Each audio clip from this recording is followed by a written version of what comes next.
जिल्ह्याला 2 दिवस orange alert दिल्यानंतर पुन्हा दमदार पाऊस झालाय। सकाळी जोरदार पावसानंतर दुपारपर्यंत उघडीप दिली होती, मात्र दुपारनंतर मेघगर्जनेसह जोरदार पावसाने झोडपून काढले। शिराळा, वाळवा, पलूस, मिरज, तासगाव तालुक्यातील पाऊस सुरूच राहिलाय। उघडीपीमुळे खरीपाच्या मशागतींना वेग आला होता, मात्र पावसाने पुन्हा शेतीची कामे ठप्प झाली आहेत। दरम्यान शुक्रवारी मुसळधार पावसाचा अंदाज हवामान विभागाने व्यक्त केलाय। आज सकाळपासूनच पावसाला सुरुवात झाली। काही वेळ पावसाच्या सरी बरसल्यानंतर सकाळी 10 वाजल्यानंतर पावसाने उघडीप घेतली, मात्र उष्म्यात वाढ झाली होती। दुपारी 3:30 नंतर ढगांच्या गडगडाटासह जोरदार पावसाला सुरुवात झाली। पावसाच्या सरी मोठ्या असल्याने काही वेळातच पाणी झालं। वाळवा, शिराळा, मिरज तालुक्यात पावसाचा जोर राहिला।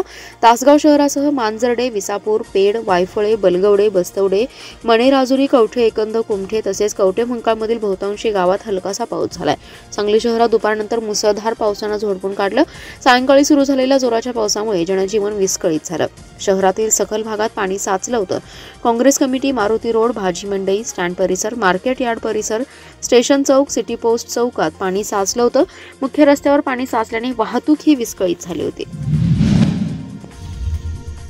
मिरज म्हैसाळ रोडवर अवैधरित्या जुगार चालवणाऱ्या हॉटेलवर पोलिसांनी पहाटेच्या वेळी छापा टाकून 61 जणांना ताब्यात घेतले। रोख 4,25,000 रुपये, 20 मोटारसायकली आणि 4 चारचाकी वाहने आणि 1 रिक्षा तसेच जुगारासाठी लागणारं साहित्य असा एकूण 54,82,220 रुपयांचा मुद्देमाल पोलिसांनी जप्त केलाय।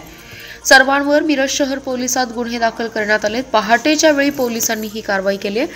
अनेक वर्षांपासून हा जुगार अड्डा सुरू होता। मिरज म्हैसाळ रोडवर असलेल्या टर्निंग पॉइंट हॉटेलवर मोठ्या प्रमाणात जुगार सुरू असल्याची माहिती पोलिसांना मिळाली। पोलीस अधीक्षक संदीप घुगे यांच्या विशेष पथकाने पहाटेच्या वेळी अचानक छापा टाकला। त्यावेळी चित्रपटामध्ये जसे जुगार अड्डे चालवले जातात त्याच पद्धतीने राऊंड टेबल, कूलर तसेच खाण्यापिण्याची सोय प्रत्येक जुगाऱ्यांची बडदास्त ठेवली जात होती। जुगाऱ्यांना चहा नाश्त्याचीही सोय केली होती। एका चित्रपटातील जुगार अड्ड्याप्रमाणे येथे सर्व प्रकार होता। सर्व टेबलवर जुगार खेळण्यामध्ये मग्न होते। पहाटेच्या वेळी रंगात आलेला जुगाराचा खेळावेळी पोलिसांनी छापा टाकला। छापा टाकल्यानंतर अचानक गोंधळ सुरू झाला।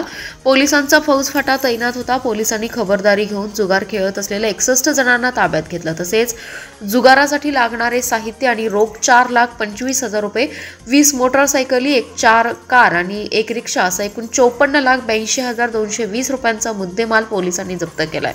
हा जुगार अड्डा अनेक दिवसांपासून सुरू होता। अवैधरित्या जुगार अड्डा सुरू होण्यासाठी कोणाचा राजकीय वरदहस्त होता का अशी चर्चा होती। अवैध धंदेवाल्यांचे धाबे दणाणलेत। मिरज शहर व ग्रामीण व कर्नाटकात हा जुगार अड्डा प्रसिद्ध होता। राज्य शासनाकडून जिल्हा परिषद, पंचायत समितींच्या निवडणुका घेण्याच्या हालचाली सुरू केल्या आहेत। जिल्हा परिषद गट आणि गण निश्चितीसाठी जिल्हा प्रशासनाकडून कार्यवाही करण्यात येते। पुन्हा जिल्हा परिषद गट 60 आणि गण 120 होण्याची शक्यता असून त्या दृष्टीने प्रशासनाने नियोजन सुरू केले। ग्रामविकास विभागाच्या प्रधान सचिव यांनी जिल्हा परिषद, पंचायत समिती निवडणूक पूर्वतयारी आढावा बैठक व्हिडिओ कॉन्फरन्सद्वारे पार पडली। या बैठकीमध्ये निवडणुकीचा आढावा घेतला। 2011च्या जनगणनेनुसार जिल्हा परिषद व पंचायत समिती क्षेत्रातील ग्रामीण लोकसंख्या विचारात घेऊन गट व गणाची निश्चिती करण्यात येणार आहे। यामध्ये महानगरपालिका, नगरपालिका, नगरपरिषदा, नगरपंचायतींची लोकसंख्या वगळण्यात येणार आहे। जिल्हा परिषद गटाची रचना करताना सदस्य संख्या यांचं प्रमाण कमीत कमी 50 व जास्तीत जास्त 75 अशी संख्या निश्चित करण्याबाबतच्या सूचना दिल्या। या सूत्राचा विचार केल्यास सांगली जिल्हा परिषदेत 60 जिल्हा परिषद आणि 120 पंचायत समित्यांचे गण होण्याची शक्यता आहे। या लोकसंख्येनुसार जिल्हा परिषद गट आणि गणाची रचना करण्यात जिल्हा परिषद व्यस्त आहे। जिल्हा प्रशासनाकडून जिल्हा परिषद गट आणि गण रचनेचा आराखडा पूर्ण तयार केला आहे, पण राज्य शासनाकडून गट आणि गणाबाबत अधिकृत आदेश नसल्यामुळे पुढील कामकाज थांबल्याचे प्रशासनाकडून सांगण्यात आले। पोलीस असल्याचं सांगून आटपाडी येथील वृद्धाचे दागिने लुटणाऱ्या रेकॉर्डवरील आंतरराज्य गुन्हेगाराच्या मुसक्या आवळण्यात पोलिसांना यश आले। काशिम सलीम इराणी असं अटक केलेला सराईताचं नाव आहे। त्याच्याकडून सोन्याची साखळी, अंगठी, स्पोर्ट्स बाईक असा 6,15,000 रुपयांचा मुद्देमाल जप्त केलाय। स्थानिक गुन्हे अन्वेषणाच्या पथकाने सदरची कारवाई केली आहे। 31 मे रोजी आटपाडी ते भिवघाट रस्त्यावरून नारायण तातोबा चव्हाण पाटील हे दुचाकीवरून निघाले होते, तेव्हा दुपारी 4च्या सुमारास दोघांनी त्यांना अडवलं।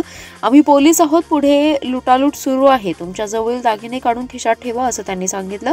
नारायण पाटील हे सोन साखळी आणि अंगठी रुमालात बांधत असताना एकाने मी तुम्हाला व्यवस्थित व्यवस्थित बांधून देतो असं सांगून हात चलाखीने रुमालात दागिने न ठेवता दगड ठेवला। पुढे गेल्यानंतर पाटील यांनी रुमाल बघितल्यानंतर आतमध्ये दगड ठेवल्याचं पाहून फसवणूक झाल्याचं लक्षात आलं।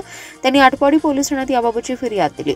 स्थानिक गुन्हे अन्वेषणचे पथक या गुन्ह्याचा तपास करत असताना हवालदार सागर लवटे यांना संशयित कासिम इराणी याची माहिती मिळाली। त्याला जयसिंगपूर येथून ताब्यात घेतलं कसून चौकशी केल्यानंतर त्यांनी साथीदार अबुजर इराणी याच्या मदतीने आटपाडी येथील वृद्धाची सोन साखळी अंगठी काढून घेतल्याचं सांगितलं। 1.5 महिन्यापूर्वी जत ते सांगली रस्त्यावर एका वृद्धाला पोलीस असल्याचं सांगून गळ्यातील सोनसाखळी आणि अंगठी हात चलाकीने काढून घेतल्याची कबुली दिली आहे। दोघांकडून 6,15,000चे दागिने आणि स्पोर्ट्स बाईक जप्त केली आहे। कृष्णा नदी प्रदूषणमुक्त करण्यासाठी उपाययोजना करण्याची गरज आहे। त्यासाठीच्या निधीची तरतूद राज्याच्या अर्थसंकल्पात स्वतंत्र बजेट हेडमधून करावी अशी मागणी भाजप किसान मोर्चाचे प्रदेश उपाध्यक्ष पृथ्वीराज पवार यांनी जलसंपदा मंत्री राधाकृष्ण विखे पाटील यांच्याकडे केली आहे। भाजप कोर कमिटी बैठकीत विखे पाटील यांच्याशी कृष्णा व वारणा नदीच्या खोऱ्यात उद्भवलेल्या प्रदूषणाच्या गंभीर प्रश्नावर चर्चा केली। दिलेल्या निवेदनात म्हटले की कृष्णा, वारणा आणि पंचगंगा नद्यांच्या प्रदूषणाच्या विळख्यात सापडल्या आहेत। नदीकाठच्या मोठ्या नागरी वस्तींचे मैला मिश्रित सांडपाणी, साखर कारखाने व विविध उद्योगांचे रासायनिक सांडपाणी, ऊस शेतीत वापरले जाणारे रासायनिक खते व हे नाले आणि पाझराद्वारे थेट नदीमध्ये मिसळतात। नद्यांचे जलमान खालावून नदीसाठी आरोग्याचा धोका निर्माण झालाय। सांडपाणी व्यवस्थापनासाठी सर्वच महापालिका, नगरपालिका, ग्रामपंचायतींना सांडपाणी प्रक्रिया प्रकल्पाची सक्ती करायला हवी। त्यासाठी त्यांना निधी द्यायला हवा। नदीकाठच्या रासायनिक शेतीपासून होणारी हानी टाळण्यासाठी ठिबक सिंचन सक्तीसारख्या उपाययोजना आवश्यक आहेत।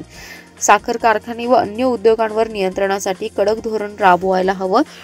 नमामि गंगेच्या धर्तीवर हा व्यापक उपक्रम कृष्णा व तिच्या उपनद्यांसाठी हाती घ्यावा अशी मागणी केली आहे।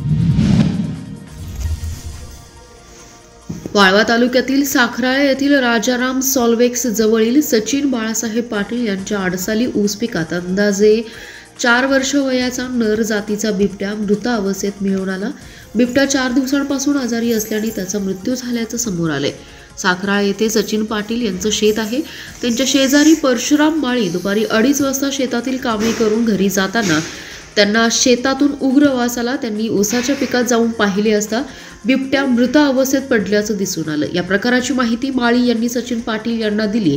शेतमालक पाटील यांनी तात्काळ वन विभागाला घटनेची माहिती कळवली। घटनेची माहिती मिळताच वन विभागाने वन क्षेत्रपाळ एकनाथ पारधी, वनपाल अनिल वाझे, वनरक्षक अश्विनी वाघमारे, वनरक्षक भिवा कोळेकर, वनरक्षक विशाल डुबल व रेस्क्यू टीमचे युनुस मनेर हे कर्मचारी घटनास्थळी पोहोचले। त्यांनी जागेचा पंचनामा करून मृत बिबट्याला इस्लामपूर येथील वन विभाग कार्यालयात आणलं। वैद्यकीय अधिकाऱ्यांनी शवविच्छेदन केले असता बिबट्या हा 4 दिवसांपासून आजारी असल्याने त्याचा मृत्यू झाल्याचं समोर आले। बिबट्याचे सर्व अवयव व्यवस्थित असून अंगावर कोणतीही जखम नसल्याचे डॉक्टर अमित रोहिगडे यांनी सांगितले।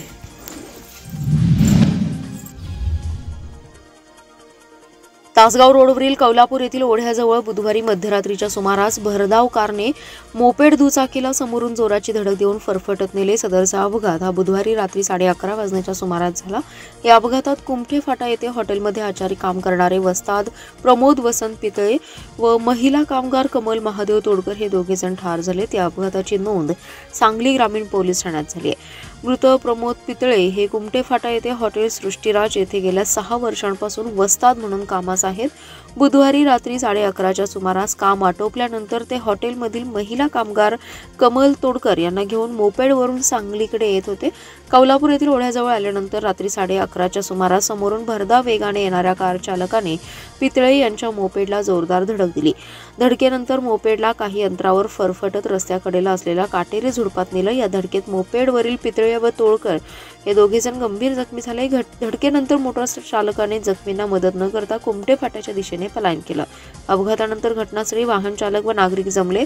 108 रुग्णवाहिकेतून जखमी दोघांना सिव्हिल हॉस्पिटलमध्ये उपचारासाठी दाखल केलं। त्यांच्यावर तातडीने उपचार सुरू करण्यात आले, परंतु दोघांच्या डोक्यास, हातापायास आणि कमरेजवळ मार लागून ते गंभीर जखमी झाले होते। सकाळी 6च्या सुमारास त्यांचा मृत्यू झालाय। महापालिका क्षेत्रातील अनेक खुले भूखंड अस्वच्छ असल्याने रोगराई पसरत असल्याच्या तक्रारी आल्या आहेत। त्यामुळे अस्वच्छ असलेल्या खुल्या भूखंडांचा नागरिकांनी फोटो काढून सर्वे नंबर आणि पत्ता महापालिकेच्या मोबाईल नंबरवर पाठवावे। प्रशासनाकडून तातडीने संबंधित मालकावर फौजदारी कारवाई करण्याचा निर्णय घेतलाय। त्यामुळे खुले भूखंड अस्वच्छ ठेवणाऱ्यांना आता चाप लागणार आहे। महापालिका क्षेत्रात खाजगी मालकीचे खुले भूखंड आहेत। भूखंडावर झाडे झुडपे वाढून पावसाचं पाणी साठत आहे, त्यातून डासांची संख्या वाढली आहे। आरोग्याच्या साथी देखील पसरत आहेत। नागरिकांकडून अशा अनेक तक्रारी महापालिकेला आल्या आहेत। त्यामुळे आयुक्तांनी महापालिका क्षेत्रातील खुल्या आणि अस्वच्छ भूखंडांचा सर्वे करण्याच्या सूचना आरोग्य विभागाला दिल्या होत्या। आरोग्य विभागाने सर्वे करून भूखंडांची स्वच्छता करून घेण्यासाठी महापालिका क्षेत्रातील 484 भूखंड धारकांना स्वच्छतेच्या नोटिसा बजावल्या होत्या।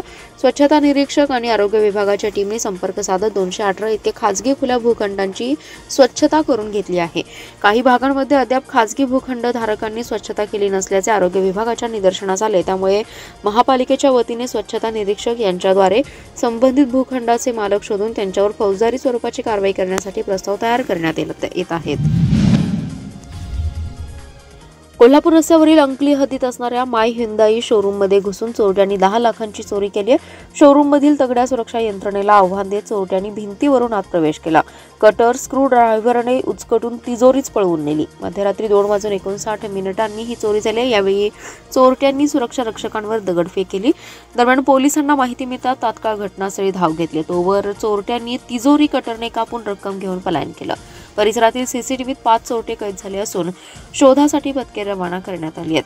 काल नेहमीप्रमाणे शोरूम बंद करण्यात आलं होतं। मध्यरात्री 2च्या सुमारास चोरट्यांनी शोरूम मधील मागच्या बाजूने प्रवेश केला। शोरूमच्या भिंतीवर चढून पहिल्या मजल्यावरील खिडकीतून काही चोरट्यांनी प्रवेश केला। त्यानंतर मुख्य दरवाजा उघडण्यात आला। त्यावेळी आणखी 2 चोरटे आत आले। जिन्याखाली असणाऱ्या कॅशियर कक्षाजवळ चोरटे आले। तेथील मुख्य दरवाजा न उचकटता काच अलगदपणे काढली। कॅश काउंटरवरून कक्षात प्रवेश करत तेथील गोदरेज कंपनीची तगडी तिजोरी उचलण्याचा प्रयत्न केला। 3 चोरट्यांनी ही तिजोरी उचलून बाहेर आणली। यावेळी तेथील सुरक्षा रक्षकांना शंका आली। त्यांनी तपासणी करण्यास सुरुवात केल्यानंतर एका चोरट्याने सुरक्षा रक्षकांवर दगडफेक केली। मागील बाजूस असणाऱ्या शेतात चोरटे तिजोरी घेऊन गेले। तिथेच कटरने कट करून तिजोरीतील 9,532 रुपयांची सोन्याची नथ, 9,59,451 रुपयांची रोकड असा 10 लाखांचा मुद्देमाल चोरट्यांनी चोरून पलायन केले। धामणी रस्त्यावरील उषाकॉल हॉस्पिटल शेजारी असलेल्या एका विहिरीमध्ये ड्रेनेजचं पाणी मिसळत आहे। याची तपासणी करून योग्य ती कारवाई करावी अशा सूचना महाराष्ट्र प्रदूषण नियंत्रण मंडळाने महापालिकेला दिल्या आहेत। नागरिक जागृती मंचचे सतीश साखळकर यांनी या संदर्भात तक्रार केली होती। त्यानुसार सांगली कार्यालयाचे उपप्रादेशिक अधिकारी व्ही किल्लेदार यांनी महापालिकेला नोटीस बजावली आहे। उषाकॉल हॉस्पिटल शेजारी स्वर्गीय बाबा म्हैसकर यांच्या विहिरीमध्ये महापालिकेने ड्रेनेजचं पाणी सोडलं होतं। त्यामुळे पाणी प्रदूषित होऊन विहिरीत मासे मृत्युमुखी पडले होते। याची दखल प्रदूषण नियंत्रण मंडळाने घेतली आणि महापालिकेला नोटीस बजावली आहे।